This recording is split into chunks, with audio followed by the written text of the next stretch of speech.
Welcome back to the Deep Dive. Today we're going to get into some really detailed and pretty sensitive source material. Yeah, we're looking at personal video recordings made by one specific individual, dated October 6th, 2025.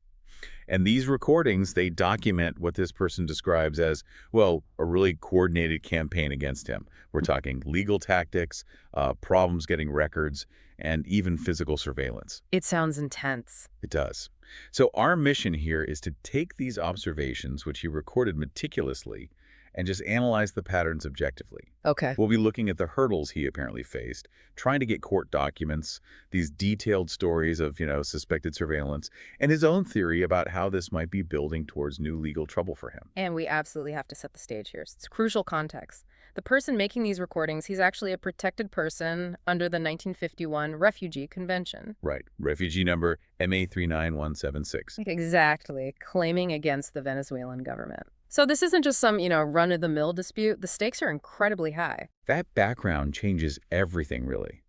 It suggests potentially powerful adversaries, maybe even international ones, operating right here in the U.S. Which explains why he feels the need for such extreme documentation. He's starting from a position of, constant perceived threat. Yeah.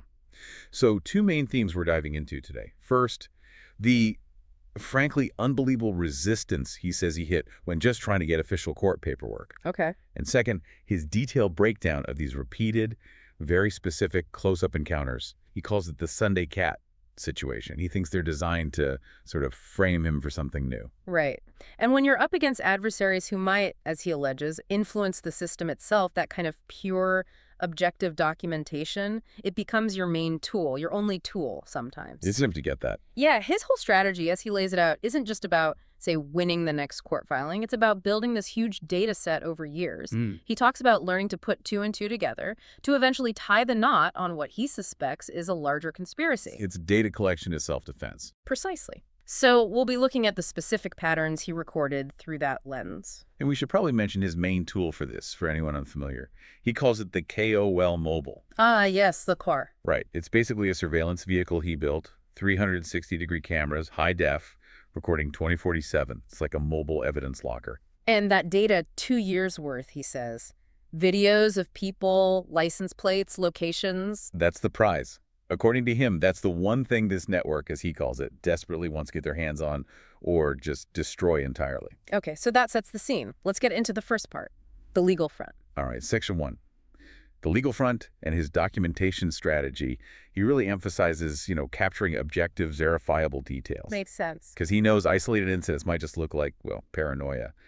But if you have a detailed, objective record over time, then patterns emerge. Systemic intent becomes visible. It's a classic intelligence gathering approach, almost. You called it information warfare before. It really is. He seems to understand he might be operating on a totally different timeline than the local courts.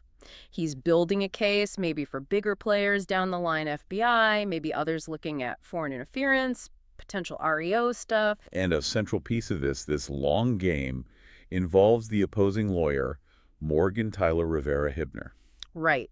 He alleges, and this is a serious claim, that he's seen a long pattern of what he believes is fraud against the court, specifically misrepresenting what the judge actually ruled. That's, incredibly serious in the U.S. legal system.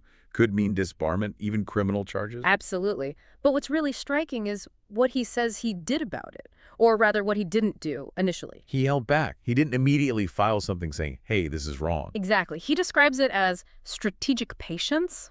Waiting, he says, for the opposing counsel to commit so fully to this allegedly false position that, in his words, she couldn't get out. And he feels that moment has now arrived. Apparently so. He claims the evidence of intentional systemic misrepresentation is now overwhelming. It's a risky strategy, though, isn't it? Like waiting like that. Hugely risky, high reward, potentially. Yeah. If his only goal was winning the immediate custody issue, correcting the record right away might seem logical. But that's not his only goal, is it? Doesn't seem like it. If the goal is bigger, exposing this alleged network, connecting the dots on systemic corruption, then holding back the evidence makes it much more powerful later. You let the other side build their entire case on what you believe is false ground. Like letting them walk deeper into a trap you've documented? Pretty much. It shifts the narrative from maybe it was a mistake towards this looks like intentional deception. Right. But you're right, the risk is immense. A judge might see the delay itself as manipulative. The tightrope walk. Definitely. But if you genuinely believe you're facing a coordinated network, not just one lawyer having a bad day, maybe it feels necessary. The ultimate goal, as he seems to see it, is for the legal process itself to expose the whole alleged enterprise, maybe leading to asset seizures, getting access to her internal data, that kind of thing. Tying the knot, as he put it. Okay, so this strategy, this waiting game, kind of collided with an immediate need for evidence.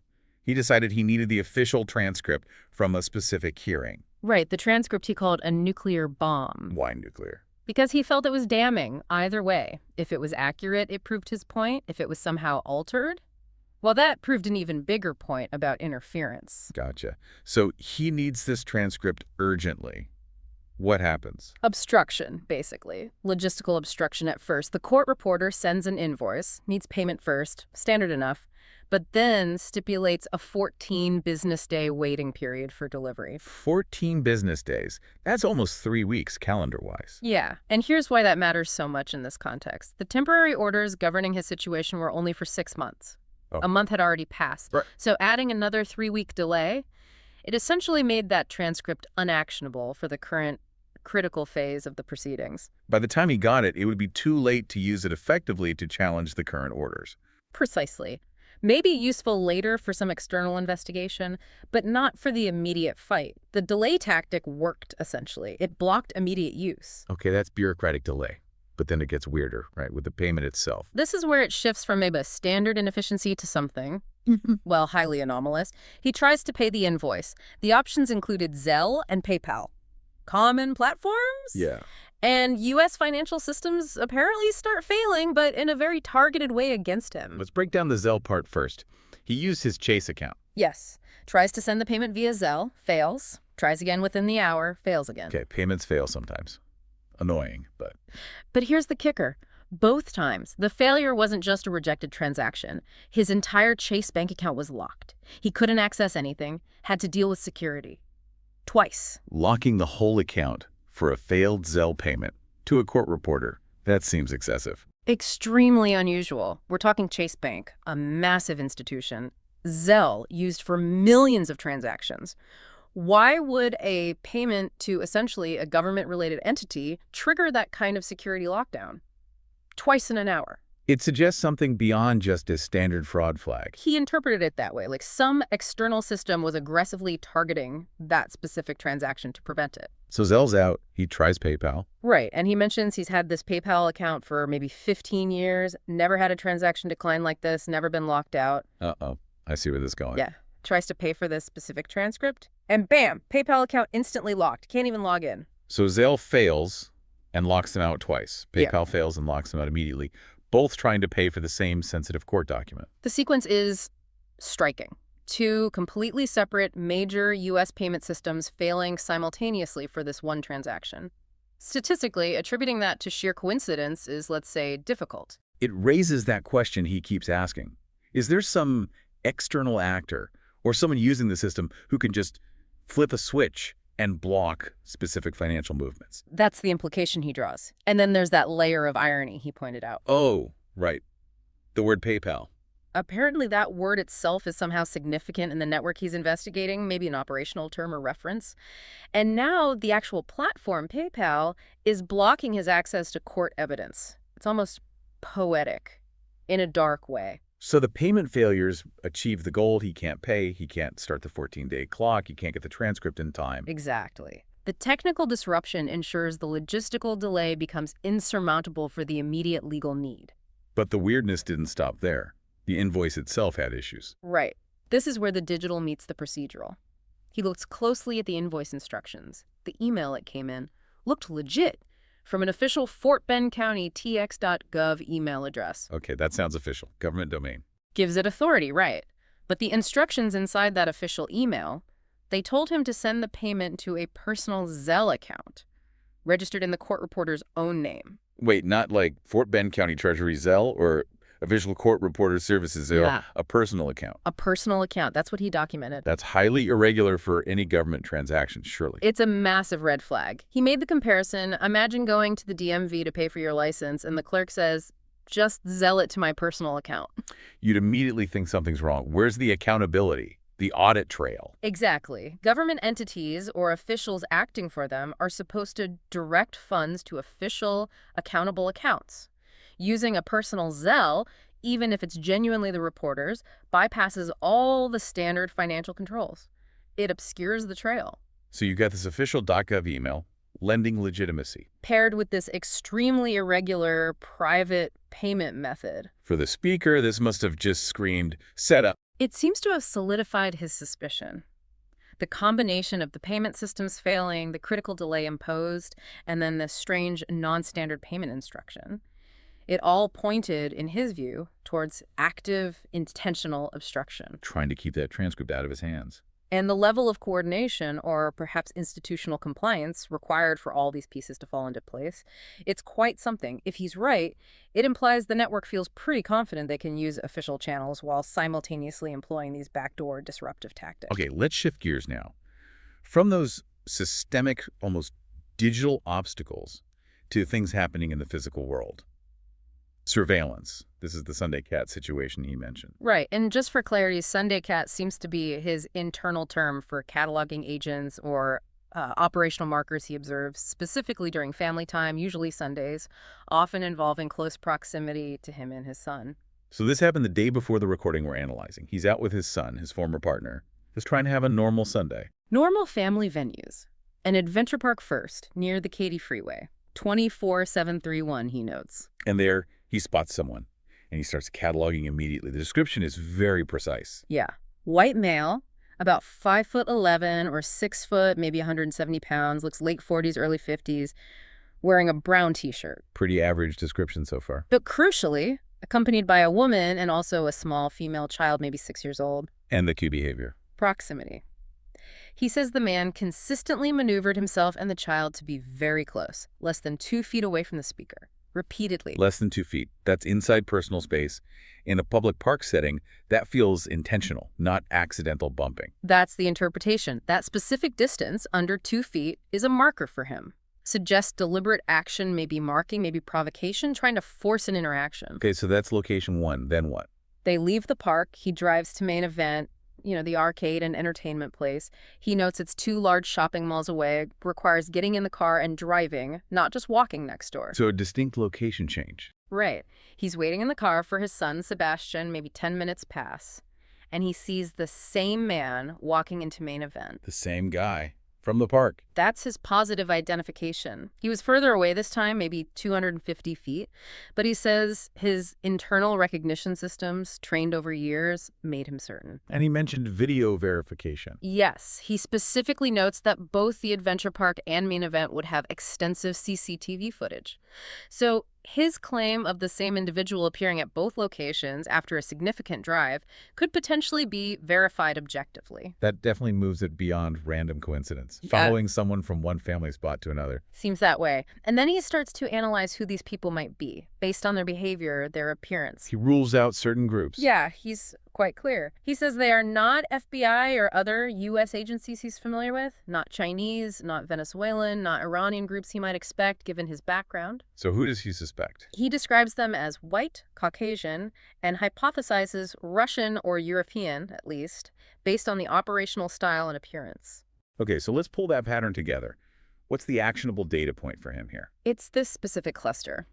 A white man, roughly his own age, possibly Eastern European or Russian, always with other potential witnesses, like the woman, and crucially, always with a small female child. And always using that close proximity tactic, less than 2 feet, in family-friendly public spaces. Exactly. It's the repetition, the specificity of the demographic, the child's gender, and the tactic that makes him flag it.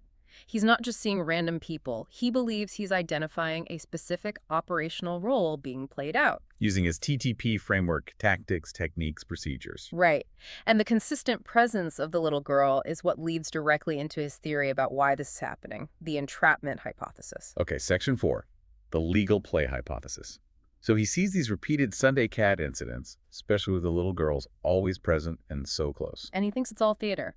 Staged interactions designed to build a specific legal case against him. What kind of case? The theory is they're trying to fabricate grounds to accuse him of endangering those children or even hinting at an inappropriate interest in the children. Using the proximity, the presence of the kids, as the evidence. Precisely. The kids serve as both the bait for the interaction and the potential future witnesses or victims in this fabricated narrative. It's a deeply cynical, alleged tactic. And he believes there's a very specific threefold objective behind manufacturing this kind of accusation. He laid it out quite clearly. Yeah, it's not just about winning a small point in court. Objective one, discredit him completely. Paint him as a monster, basically.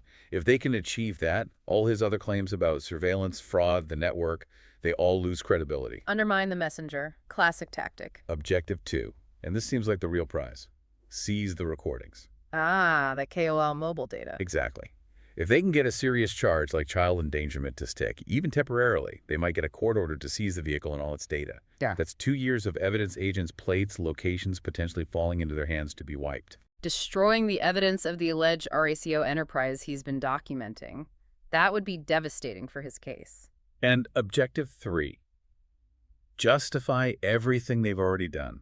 He calls the ongoing custody situation a legal kidnapping that he thinks is starting to fall apart under scrutiny. So new charges would provide retroactive justification, make the past actions look reasonable. That's the idea. It shores up their narrative, explains why they took the actions they did. See, he was dangerous all along. It's a strategy that aims to use the legal system itself as a weapon, not just for litigation, but for evidence destruction and reputational annihilation. And here's where it gets really interesting. He connects this physical surveillance directly back to things said in court. Right, the September 8th hearing. Yeah. He says the opposing counsel, Morgan Hibner, actually introduced an exhibit. And what was it? A printout from his own website. And the Post discussed how this network allegedly uses children as operational markers. The timing is incredible, isn't it? He documents a TTP, they allegedly use that exact TTP against him, and then they introduce his description of the TTP in court as if it's suspicious. It suggests they're aware of his analysis and are trying to twist it. The specific phrase he mentioned from his post was, "the little girls running in dresses white." He insists this was a purely technical description in Spanish, talking about a tactic. But in English, and taken out of context, they could try to spin it, make it sound creepy, fit the narrative they're allegedly building. That hits objective one, discredit. So let's clarify that TTP, the operational marker idea, what does he mean by that technically? It's about using minors, often girls, dressed distinctively. The number of identically dressed children acts as a signal to other agents in the area about the situation's risk level. He gave an example, didn't he? 3 children meaning high danger. Yeah, he said 3 children. Somebody could die in this situation. It's a visual code, basically. Tells other operatives to be alert, maybe stay clear, maybe prepare for something serious. And he claims he's experienced this directly, not just theoretically. He gave a specific anecdote. At a Chase Bank on Spring Green Boulevard, he said a man, who he believed was part of the network, used 3 young children dressed as princesses as markers. Oh. And while these markers were present, the man allegedly flashed a handgun at the speaker, making direct eye contact. Whoa, using kids as cover while making a threat like that. That's the alleged TTP in action. The children provide a veneer of normalcy, plausible deniability in a public space, while the real message, the threat, the operational signal, is delivered. It's psychological warfare, too. And this ties into the KOL Mobile again with the preschool incident. Right. The British private prep school his son Marcelo attended, the curriculum coordinator pulls him into the principal's office. Why? Because some parents supposedly complained about the cameras on his car, the KOL Mobile, recording children near the school. But only his car. That's his point. He says, look around. Every Tesla has cameras recording constantly. He claims the network itself has thousands of surveillance vehicles in Katy with visible cameras. But only his specific car, the one holding the evidence against them, generates a complaint about recording children. It's that selective application again. Exactly the same pattern he sees in court. The rules apply strictly to him, but not to the network. Notice requirements are absolute for him, flexible for Morgan Hibner. School camera policies are a problem for his car, but not for Teslas or alleged network vehicles. It all seems aimed at neutralizing that KOL mobile data. That's his conclusion. The current tactic, the Sunday cat stuff, is a coordinated effort. Use agents. Use these small female children as markers and potential witnesses, build this false narrative, and create the legal pretext to seize the recordings. He finds some comfort in figuring it out, though. Yeah, he says when you know what they're trying to do, it's not effective. The surprise is gone. The knowledge itself becomes a defense. The consistency is striking, though. The strategy discussed in court documents, the website post exhibit, lining up so closely with the physical actions observed on the street. From his perspective, it paints a picture of a unified, determined effort to fabricate a case and destroy his evidence. Okay, let's try and wrap this up. This dive into the October 6th documentation has really highlighted two, well, incredibly specific and potentially linked patterns of activity. Yeah, on one side, you have this systemic blockage when he tries to get simple, objective court evidence, the way Zelle and PayPal both failed, specifically for that payment. Right, the lockouts, the whole account freezes. And coupled with that bizarre instruction, use an official government email to direct payment to a personal Zelle account. That's deeply irregular. That's pattern one. Institutional obstruction, digital and procedural. Then pattern two, the physical surveillance, the Sunday cat encounters. Very specific demographic. The white males, possibly Russian or European, as he speculates. Always with a small female child. Always that less than 2 feet proximity. And aligning perfectly with the TTPs involving minors as operational markers that he had already documented, and which were even brought up in court filings against him, suggests a deliberate entrapment attempt. So the thread connecting these two, the theory holding it together. According to the speaker, it's the network's desperate need to get or destroy that KOL mobile data. 2 years of video evidence, they're allegedly pulling out all the stops disrupting finance systems, trying to frame him with these elaborate public encounters. Using child endangerment as the lever. A potentially powerful lever in any legal or public setting. Which leaves us, and you the listener, with a pretty challenging final thought to consider. The speaker insists his ability to recognize these patterns, these operational roles, based on his own data and experience, actually proves the threat is real. So the question becomes, if you take these documented events, the payment failures, the surveillance tactics at face value, just how much institutional failure or maybe even institutional complicity is required for a network to operate like this? To feel confident enough to use official government emails for private payments, or to run these kinds of coordinated surveillance ops involving children in public parks and arcades. The sheer boldness of it, if true, suggests a deep confidence in their ability to manipulate systems and avoid consequences. Something to really think about.